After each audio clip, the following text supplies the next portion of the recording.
أعوذ بالله من الشيطان الرجيم بسم الله الرحمن الرحيم السلام عليكم ورحمة الله وبركاته. زي ما القاري دوست محمد يوتيوب چینل نبیا تاسو ته مخاطب یما نن د حضرت موسی علیه الصلاة والسلام سلورمه حصہ. موسی علیه الصلاة والسلام د الله پاک راز لا کوی تور تراغی وی کته رڼا خیجی او موسی علیہ الصلوۃ والسلام ادری د حیران شو. حاطفی آواز و رب العالمین کئی اے زما کلیما اے موسی علیہ الصلوۃ والسلام آئی ز رب العالمین یمتا سر خبر کوما. موسی علیہ الصلوۃ والسلام ته مکمل شولائی ډېر زیات خبرې وکړلې. مثلا پتور خبرې څنګه زیاتېږي. نمبر 1 خبر دا رب العالمین حضرت موسی علیہ الصلوۃ والسلام نه تپوس کوي ماهی اے موسی علیہ الصلوۃ والسلام ستا په دې لاس کې سوي. موسی علیہ الصلوۃ والسلام ورته فرمایي یا عصای اے رب العالمین دا زما امسا دای په دې امسا باندې زګړو لپاڼې مرا سنډمای. اے رب العالمین په دې امسا باندې تا مال معجزه را کړې ده چې کله فرعونیانو ته ورلړه کمای لوی اجزها خامار ته جوړ شي. اے رب العالمین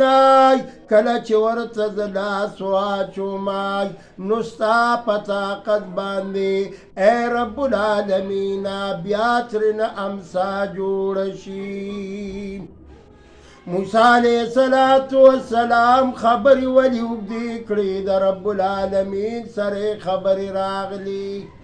د رب العالمین سره کلام راغی نو الله پاک موسی علیہ الصلوۃ والسلام سره په کوی تور باندې خبرې کړې دي. ځکه ول لقب کلیم کې خودلو ځکه ورته وی کلیم الله. دغرنگ امام غزالی رحمه الله پیغمبر علیہ الصلوۃ والسلام نه موسی علیہ الصلوۃ والسلام زمانه دا او نبی علیہ الصلوۃ والسلام راغه ارواح ته آواز کوي چې رښتیا داسې ده یا رسول الله ستا د آخر زمانی امتیان پشان به د بنی اسرائیل وي. نبی کریم صلی الله علیه وسلم فرمیل او نوراوی غخت ساک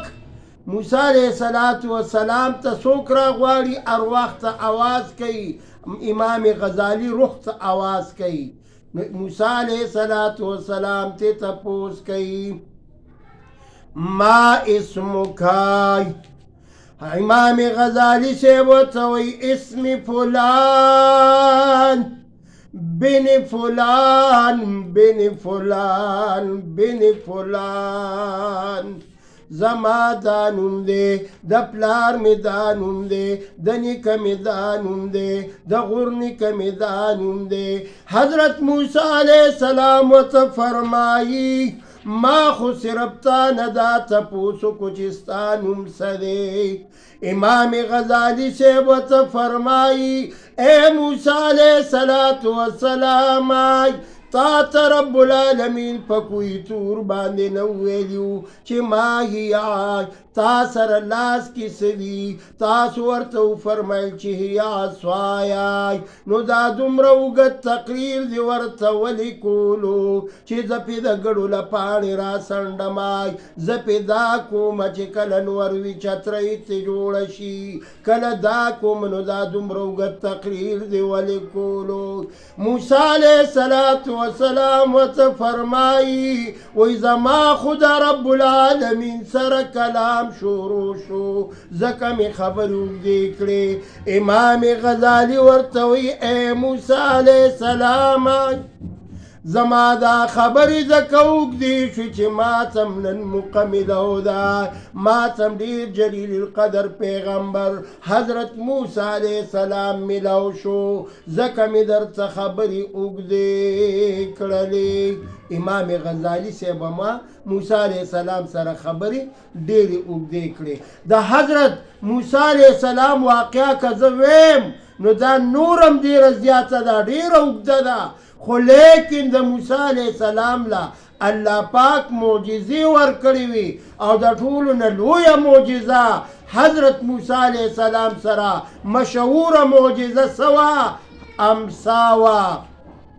او په هغه امسا باندې فرعون خپل لښکر ته حکم کړی دی چې لاړ شئ جادوګر راوغواړئ نن به د حضرت موسی علیه السلام سره مقابله کوي چې ټول جادوګر راله او حضرت موسی علیه السلام ته ور مخامخ شول نو هغې سره ماران دي او هغه ماران چې هغې چجې والا ماران پکې دي او ټول پرشېده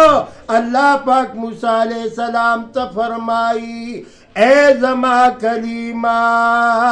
لا تخف مه یریږئ څه داسې کار وکئ په لاس کې چې د کومه امسا دی هغه امسا ورته ګزار که نو سیلې کوئ تماشې کوئ چې د فرعونیانو لښکر به څنګه منډې وهي حضرت موسی علیه السلام چې امسا لړه کړه نو څه کېږي امسا د لړه کېدو سره لویه دهه خامار هغه ترې جوړ شو او دغه فرعونیانو هغه ساحرانو هغه جادوګرانو چې کم ماران د پړو نه جوړ کړي هغه ټول یې نوش کړه او موسی علیه السلام ته رب العالمین فرمایي امسا ته لاس واچوه مه یریږه موسی علیه السلام چې امسا ته لاس واچو هغه خامار ته یې لاس واچو بیا ترې د الله په قدرت سره امسا جوړه شوه دا امسا ګرځول دا ګوره یاد ساتئ دا د ډېرو پیغمبرانو سنت دي خو زیات طور امسا حضرت موسی علیه السلام ډېره زیاته ګرځولې ده دې ته همسا وی عصا وی او دا څه کار ورکوي چې دا انسان سره نو دا تاسو ته ډېر هلپ در سره کوي که یو انسان په لاره رواني او سکنده کپره وي نو بیا دا درېیمه خپه ده نو انسان ته هیڅ قسمه تکلیف نه میلاویږي سپی راغی موزر شی راغی امسا د سره وه ورمخکې که بلکل تاله کار ورکوي نو د امساګانې ګرځوئ یو په انسان کې عاجزي راولي نو موسی علیه السلام واقعه د امسا والا معجزه بله معجزه د حضرت موسی علیه السلام دا وه چې دې ترخ کې به یې لاس کېښوده او بیا به یې را بهر که نو یو پړق رڼا به کېده نورې معجزې د حضرت موسی علیه السلام ډېرې زیاتې مشهورې دي چونکې موږ سره دې وخت کې ټایم ډېر کم دی